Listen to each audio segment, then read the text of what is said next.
Hello friends, আজকের video মাথার খুশকি আমরা কিভাবে কিওর করতে পারবো।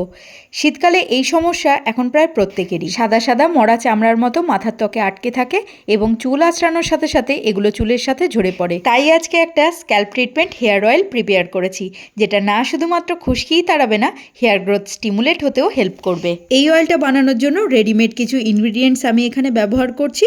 আর সর্বপ্রধান নিয়েছি ক্যাস্টর অয়েল, 1 চামচ ক্যাস্টর অয়েল ব্যবহার করছি। শীতকালে ব্যবহারের জন্য ক্যাস্টর অয়েল কিন্তু একদম আদর্শ একটা তেল।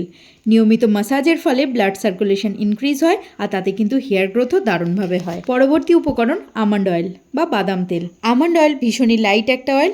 ক্যাস্টর অয়েল যতটাই ঠিক, আমন্ড অয়েল কিন্তু ততটাই লাইট। এই আমন্ড অয়েলও 1 চামচ পরিমাণে নিয়ে ক্যাস্টর অয়েলের সাথে মিক্স করছি। এবার এর মধ্যে অ্যাড করছি একটা ছোট কফির প্যাকেট। কফিতে অত্যাধিক মাত্রায় পাওয়া যায় ক্যাফিন, যা হেয়ার ফলিকেলকে স্ট্রং করে, এতে ব্লাড ফ্লো ইনক্রিজ হয়। কফিটা তেলের মধ্যে অ্যাড করার পরই কিন্তু খুব ভালো করে মিক্স করে নিতে হবে, নইলে কফিটা কিন্তু দানা দানা হয়ে থেকে যাবে। লাস্ট ইনগ্রিডিয়েন্ট যেটা অ্যাড করছি সেটা হলো টারমারিক এসেনশিয়াল অয়েল। এই তেলের মধ্যে রয়েছে কিন্তু অ্যান্টিফাঙ্গাল এবং অ্যান্টিমাইক্রোবিয়ালের মতো বৈশিষ্ট্য, যা খুশকি দূর করতে তোমাকে কিন্তু দারুণভাবে হেল্প করবে। ডিরেক্টলি কখনোই ব্যবহার করা যাবে না এই তেল। সবকিছুকে খুব ভালো করে মিশিয়ে নেওয়ার পর এই তেলটাকে ডাবল বয়লার মেথডে 10 মিনিটের জন্য হালকা উষ্ণ গরম করে নেব।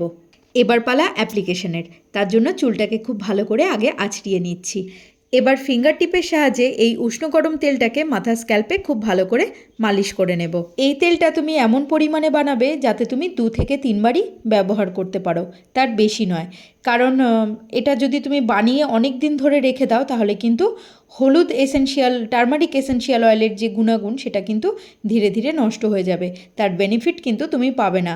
অতএব এমনভাবে বানাবে যাতে 2 থেকে 3 বারই ব্যবহার করতে পারো। আর প্রত্যেকবার ব্যবহারের আগে কিন্তু অবশ্যই ডাবল বয়লার মেথড ইউজ করো। এই হেয়ার অয়েলটা আমি মাথায় 0.5 ঘন্টা রেখেছি, তারপরে শ্যাম্পু করে নিই। আর এর রেজাল্টে কিন্তু আমি ভীষণ খুশি হয়েছি, তাই চুলটা এদিকে ওদিকে নাড়িয়ে চাড়িয়ে তোমাদেরকে দেখাচ্ছি। অবশ্যই একবার ট্রাই করে দেখো।